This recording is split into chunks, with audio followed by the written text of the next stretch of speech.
Hello and welcome back to the Kalopsia podcast. I'm your host, Sydney, and this is a podcast about all things self-development, finding the beauty in everything, in the small things and the big things. And today I wanted to discuss workout routines, workout splits, and my experience with them and kind of my experience with different types of workouts. And if this can inspire you to either get started or switch up your workout routine, that would be great. Or if you like talking about all things workout and stuff like that, this episode is for you. But this week, the past couple weeks, ever since the new year, I started doing a new workout split, a new way of working out that has been definitely giving me a lot more excitement when it comes to my routine.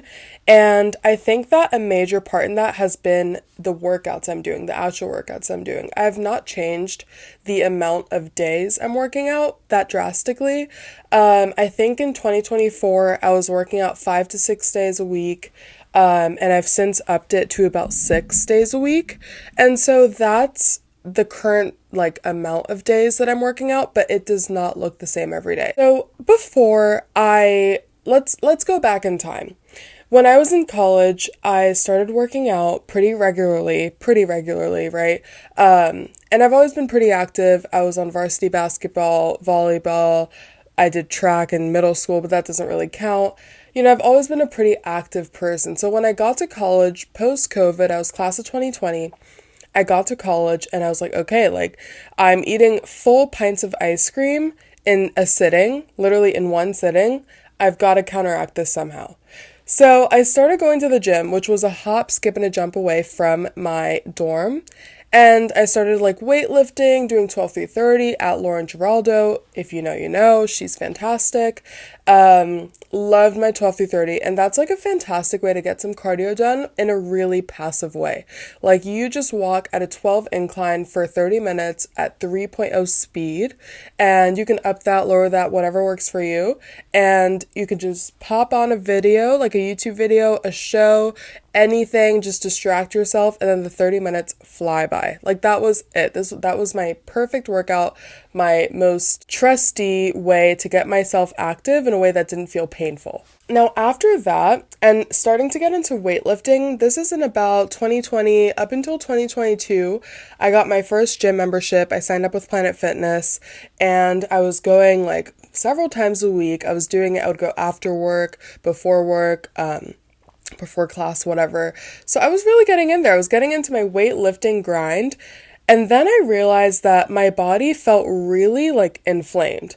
I was working out a lot and I realized that I wasn't kind of looking the way I wanted to, and I felt a lot of the time my body was kind of under stress, because a lot of weightlifting will do that to your body. It's a lot of stress that you're putting on your body for a short amount of time. And then I wasn't doing any kind of yoga. I was not stretching afterwards. So you can imagine my body itself was kind of constricted constantly, and there's a lot of water retention as well when it comes to kind of heavy lifting. And so then I started to be okay, I don't really want to do weightlifting anymore, but what other thing can I do? What other routine can I include in my workout routine that's going to help me feel good, help me feel snatched, if you will? And I say that lightly just because I want to preface this episode by saying that this isn't gonna be this thing to a specific target body or a dream body, how to get your summer body. That's not really what I'm trying to approach the situation from.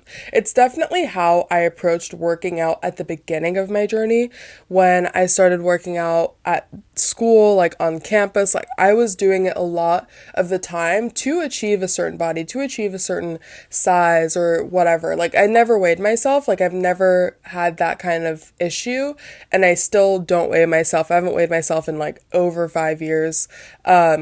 So if you can avoid doing that, I think it's a great way to avoid a lot of mental illness. Just don't step on the scale. Don't own a scale. I don't even own a scale. When it comes to travel, I got one of those things that you pick up and it just tells you the weight. That's all you need. You do not need a scale. And so Essentially, I don't want this episode to come across as me trying to say, this is what you need to do to get your dream body. This is what you need to do. I want to have us approach workouts and have us approach fitness from the standpoint of how you actually feel in your body. Like, are you confident in your body and in your body's ability to, if you have a travel day or if you want to go backpacking, are you going to be able to handle it? Is your body going to be able to handle it?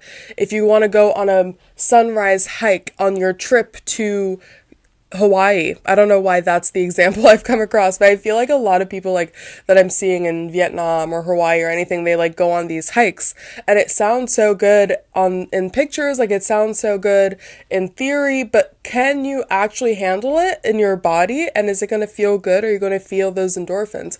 Like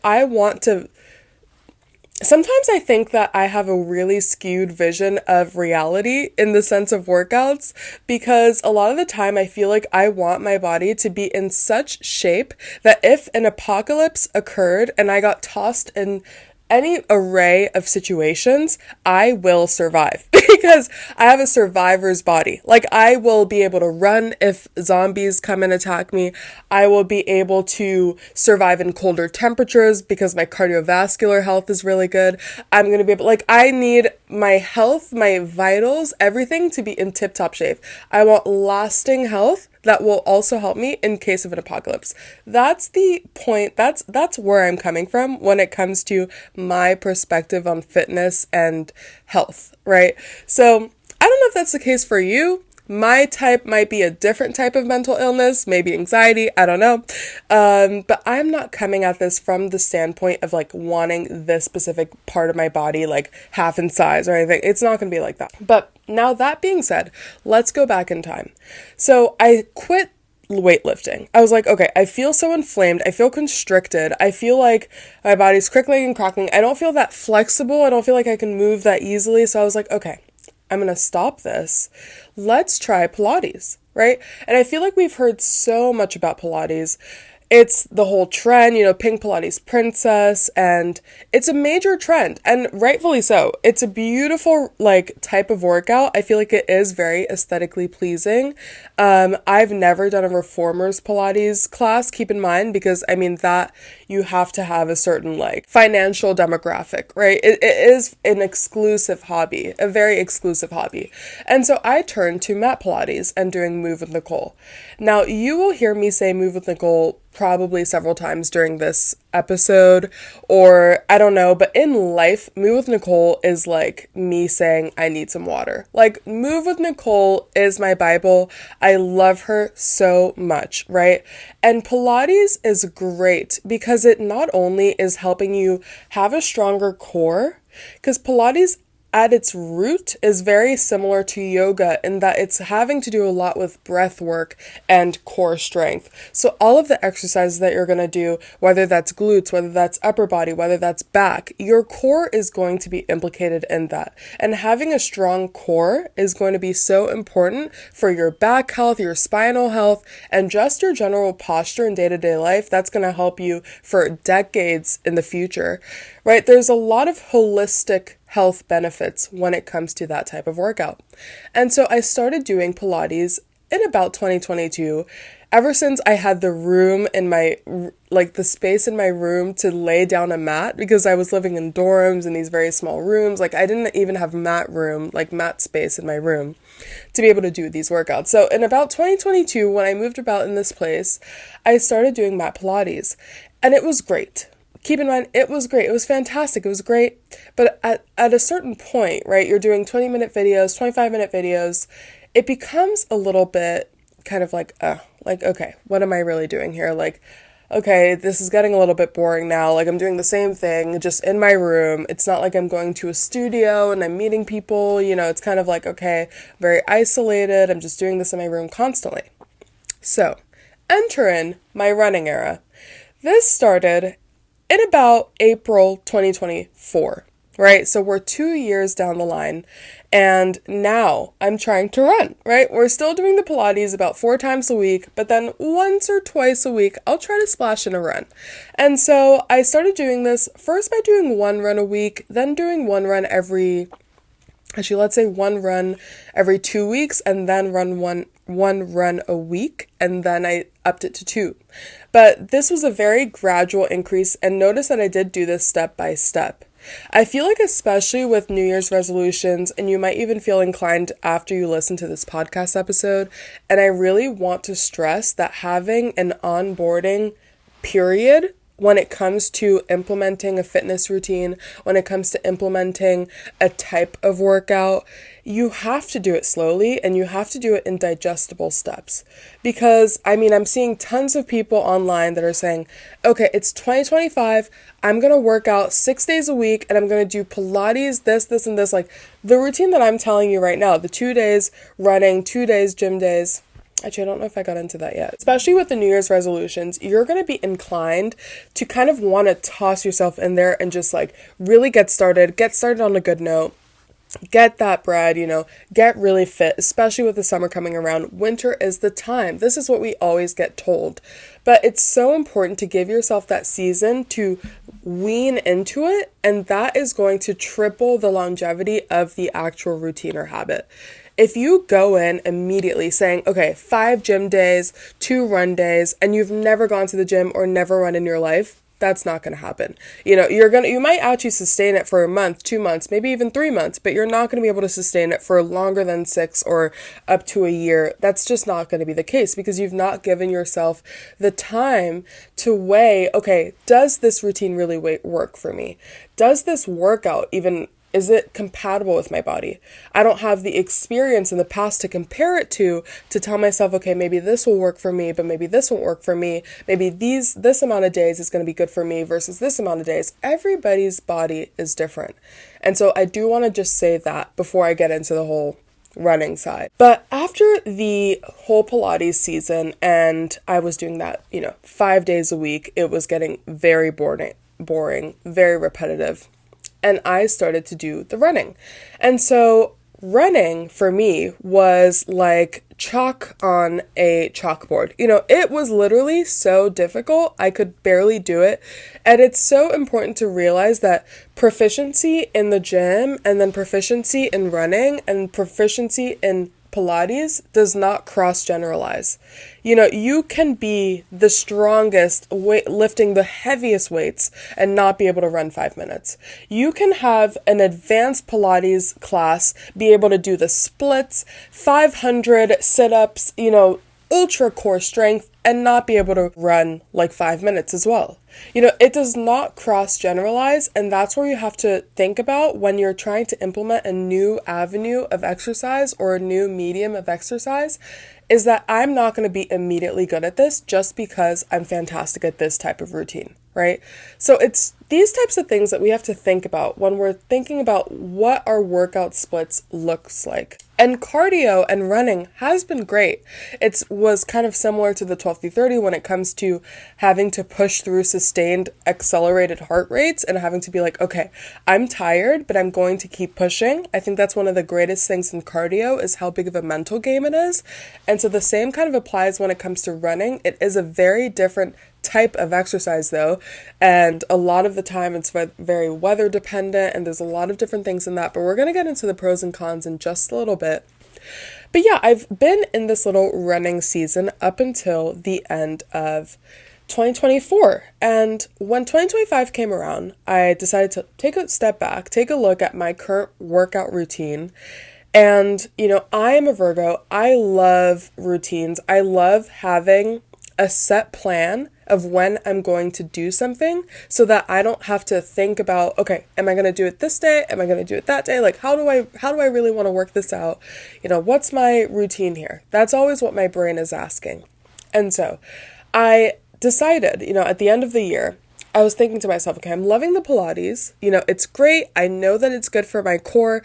I know that it's great for my brain because it has a lot to do with deep inhales, deep exhales. You're doing a lot of yoga poses, cat pose, downward dog, baby, happy baby.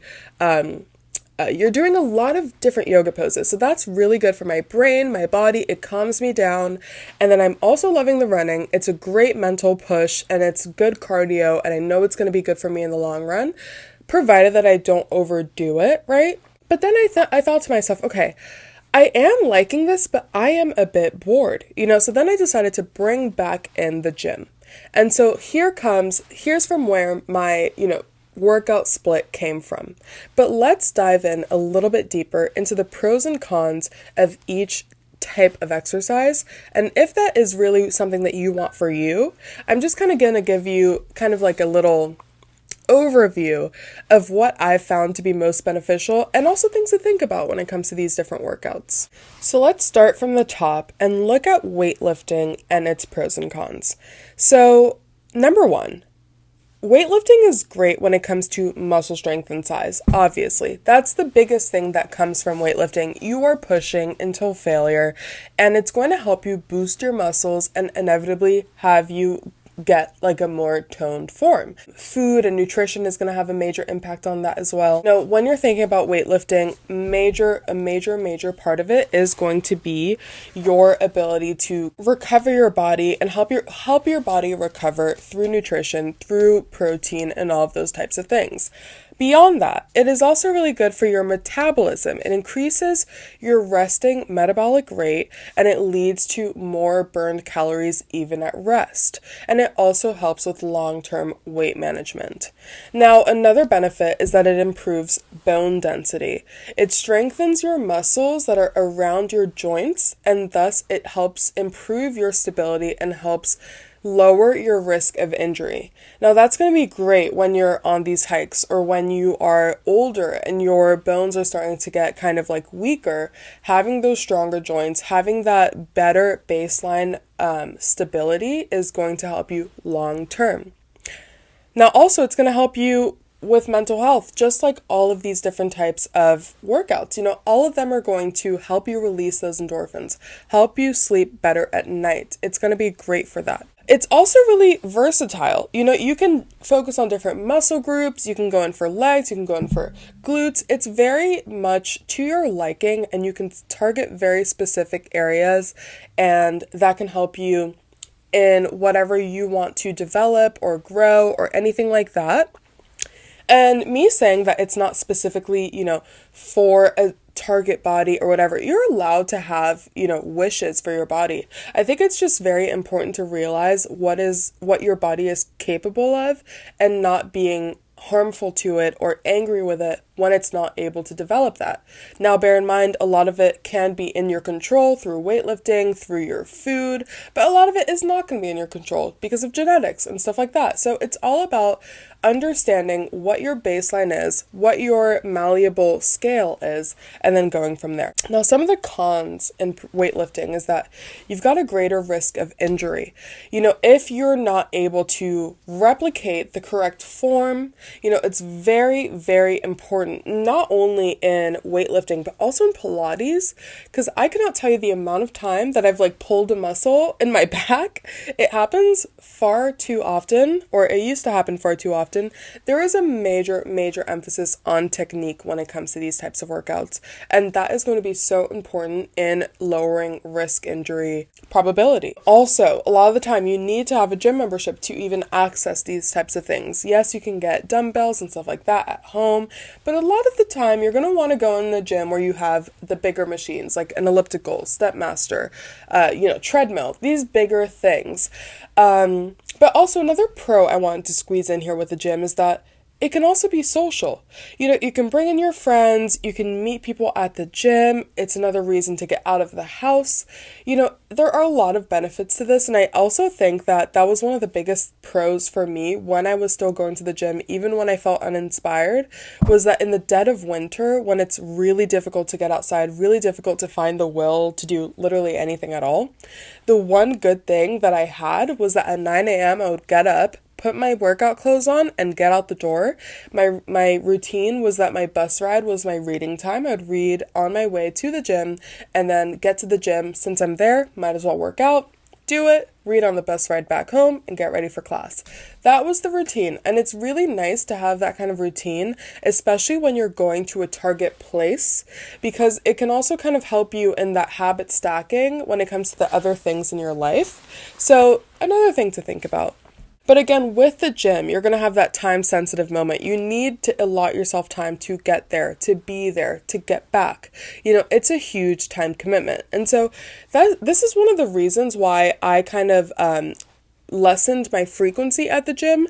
If I haven't said it yet, my current workout split in 2025 is 2 gym days, 2 Pilates days, and 2 running days. So that's kind of the ratio that I'm trying out this first quarter of the year with. I'm not too sure if I will be able to sustain the 6 days. I do think that my body feels good with the 6 days, but time-wise, it is proving to be kind of a bigger issue. So it's all about kind of testing it out. Remember that not all goals or schedules you set are forever. It's something that you're trying out. I'm on an onboarding period, and we're going to see how I feel at the end of the quarter, at the end of the month, however long you want to set it for, and then we can readjust. The other thing about this, though, is that there is limited cardiovascular benefits. Weightlifting improves strength, but it doesn't do much for the heart or lungs as much as cardio. And now that's a great way for us to segue into cardio. And this is also it's not that black and white, right? Because sometimes I go to the gym and I'll do cardio at the gym. It doesn't have to be only my running days that include cardio. I think that a good thing about the gym is having that kind of location that you're going to, dedicated time to yourself, to your self-care, to your fitness routine. Now, one of the biggest key benefits of cardio is the evident cardiovascular health, heart health. It improves cardiovascular endurance and reduces the risk of heart disease. So that's going to be huge in the long term, of course. Another big thing is that it's going to be a huge calorie burn. No other form of exercise is going to burn as many, calories as cardio, evidently. Now, that mixed with other types of workouts, you can see how the benefits can really come out here. But if you want to feel toned, if you want to feel strong, capable of an apocalypse, as well as a hike, cardio might not be the only form of exercise that you want to focus on. But again, different goals, different routines, different goals, different splits. So just take everything that I'm saying as a grain of salt, just kind of add it to your Rolodex of information and see how it works for you. In the benefits for cardio, we're seeing great mental health because you're getting that endorphin release as well. It's going to help you reduce your anxiety and your stress, help you sleep better. You're also going to get a lot of versatility here. You can do cardio through HIIT training, you can do it through running, you can do it through swimming, you can do it through walking, you can do it through so many different types. There's so many different options for you to target cardio. And so for me, this has been my running. And we can get a little bit deeper into the running benefits as well. We're getting better bone health with running. You're getting weight-bearing activities. As you run, the weight of your body is inevitably going to impact your bone density in a positive way.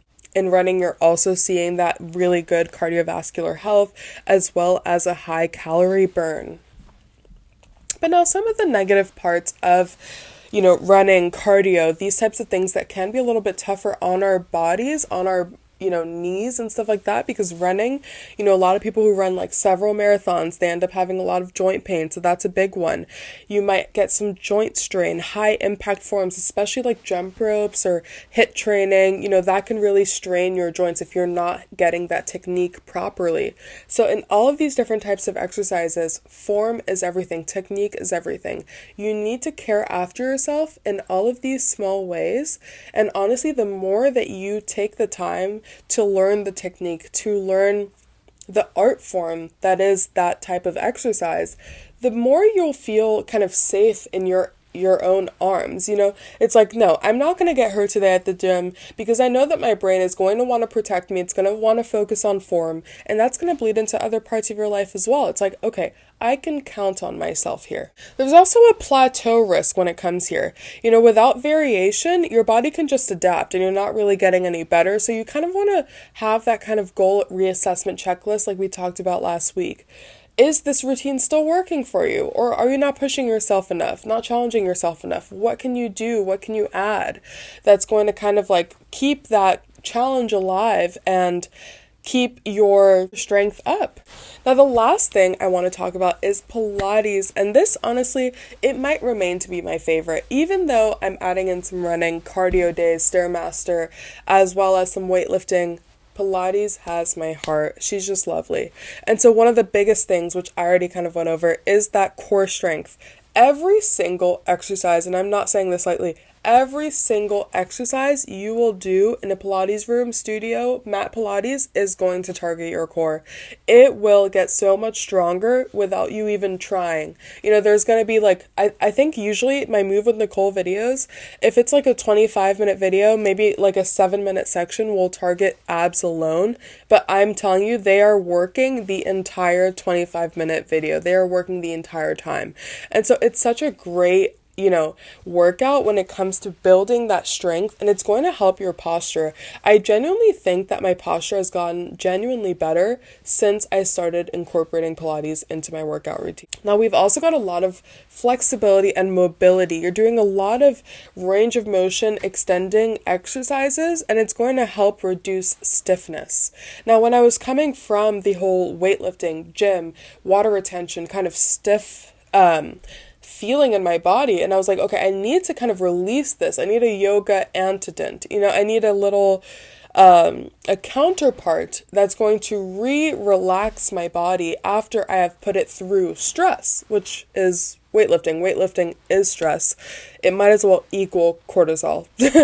But with this Pilates workouts, with, even just yoga, hot yoga, anything like that, you're going to help your body kind of relax and stretch, and you're going to gain a lot more flexibility. It's also really low impact. So on those days when you don't want a high impact body, you don't want a high impact run or, a really heavy duty weightlifting session, this is going to be great because it's really gentle on the joints and it's really suitable for any type of fitness level. It's all about form though. And I really want to stress that again. If you're trying to get into Pilates, click that beginner video, click that easy, beginner, do not jump into the moderate intermediate. You will pull something because there is so much emphasis on technique. And when you're getting started, you want to just kind of get your body to understand the flow of a Pilates routine. It is an art form as well. What does my body need to do? What kind of flow state do I need to be? A lot of that has to do with the breath. So I love Move with Nicole's videos and any kind of workout class, Pilates class instructor that's going to incorporate a breath element because it is crucial to the general flow of the exercise, and you don't even understand how much of an impact it makes until you kind of forget for a second. It's like, oh wait, I was supposed to exhale on that pull or on that extension. I was supposed to inhale on this stretch rather than that contraction. It will make such an impact. And so it's all about kind of learning the flow of that specific routine. And Pilates is also great because it's very meditative, honestly. You're getting a lot of mind-body connection and encourages a lot of body awareness. I love as well the Move with Nicole videos. Some of them, if you're doing a slow morning video or a slow yoga, you're getting a lot of emphasis on just okay, where am I at right now? What part of my body kind of hurts? What kind of my body feels really loose? What part of my body, what part of my brain? What am I stressing about? It's going to kind of facilitate that type of introspection that I think is really, really helpful in the day-to-day, especially if you are used to playing videos when you're running or, playing videos when you are on the Stairmaster or, on the treadmill, whatever, constantly playing music.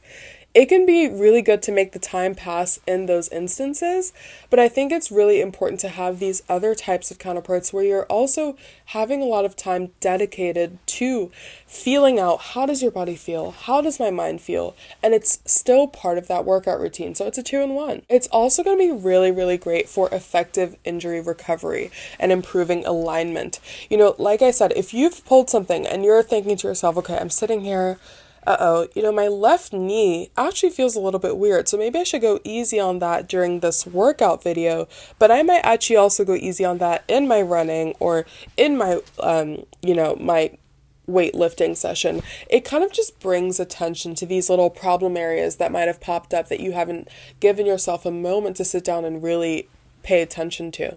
Now the cons here are going to be you're getting a very slow calorie burn. You're basically not going to burn any calories at all.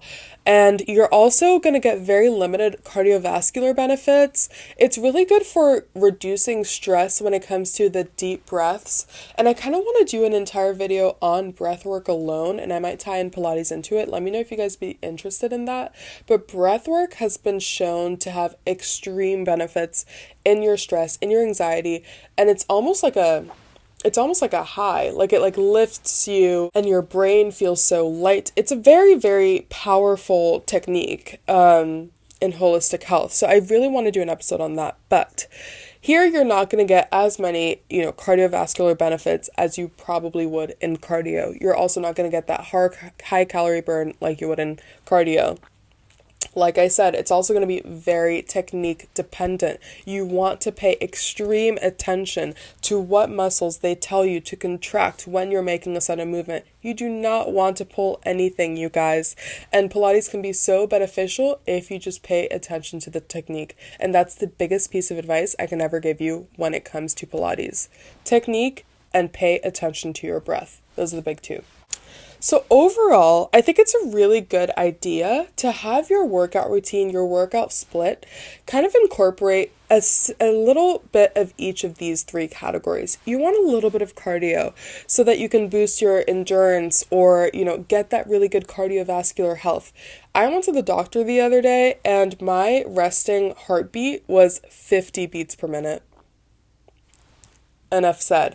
I honestly think it's the biggest flex I'll have, in my life. I think that's the biggest flex ever.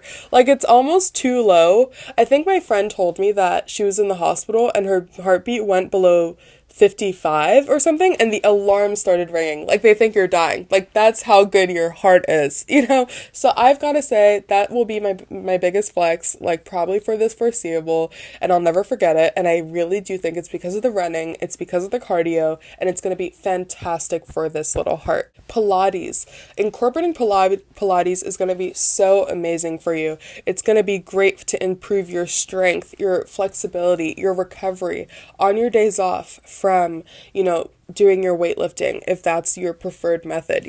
Add in a splash of Pilates, you'll still get that burn, that core burn that you're looking for, even that glute burn. Look up a Pilates glute video and you will be humbled. I feel like there's this crazy misconception still that Pilates is easy or not really that difficult, and I'm here to tell you that that's complete lies, complete fake news.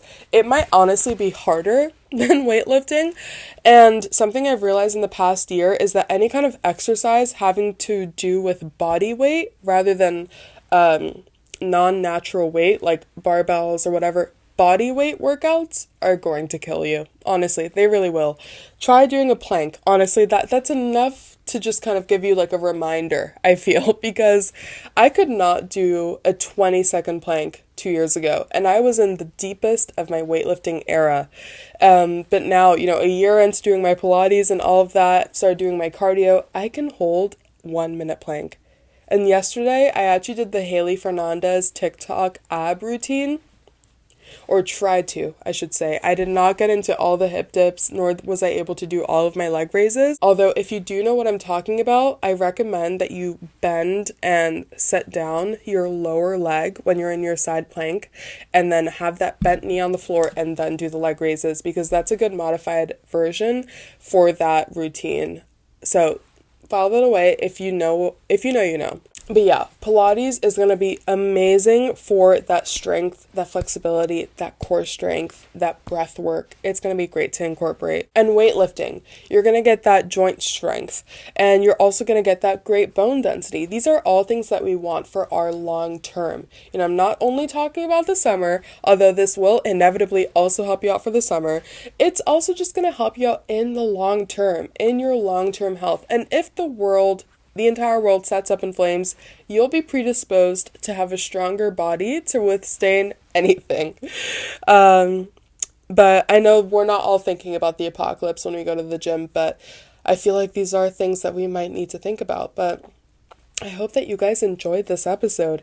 If you have a, difficult relationship with the gym, difficult relationship with fitness in general, I hope that thinking about the actual concrete benefits that it's providing to you, looking at them objectively, I think that can really help. It can really help in having that healthier relationship with your body, healthier relationship with your food. We're not thinking about the right now. We're not thinking about immediate gratification. We're thinking about the long term. How is this going to make me feel? How is this going to help my sleep? How is better sleep going to help me in the next 10 years? How is better sleep in the next 10 years going to help me in my life? These are the things we're thinking about. So I think it's really important to kind of have that objective lens when it comes to your workout splits. Don't look at the people on Instagram. Don't compare yourself to all these influencers online. You can buy the cute workout set, but that's where the comparison ends. We don't need to compare these types of things that are obviously influenced by genetics, by money. A lot of people can have a lot of different procedures done, a lot of different vitamins, all these different things that aren't available and accessible to everyone. So it's all about learning what your relationship with your body is now. What do you want to change? What do you want to grow upon? What do you want to develop? So that's kind of what I invite you to think about this week.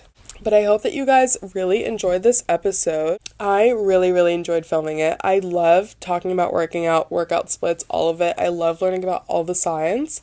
I would love to do more videos like kind of in this scope. Let me know if you guys enjoyed. And don't forget to reach out at KalopsiaPod on Instagram and TikTok. If TikTok hasn't been killed by then. You guys, I'm actually really sad about it. I've been trying to market this podcast through TikTok, and if they kill TikTok, where does that leave me? I guess it's a good thing I just enjoy talking to myself in my room, right? Like, it doesn't really matter. But kind of a bummer, is it not? Like, I'm thinking I need to buy everything in my cart on TikTok Shop before TikTok Shop gets wiped off the face of the earth. Anyway, at KalopsiaPod, KalopsiaPod on Instagram and TikTok, and then at Sydney Jotita, SydneyDjotita on Instagram, TikTok, and YouTube. And I hope that you guys really enjoyed this episode. I sure enjoyed having you guys here with me. I am so grateful that you came and joined me this Friday, and I will see you on the next one. Bye.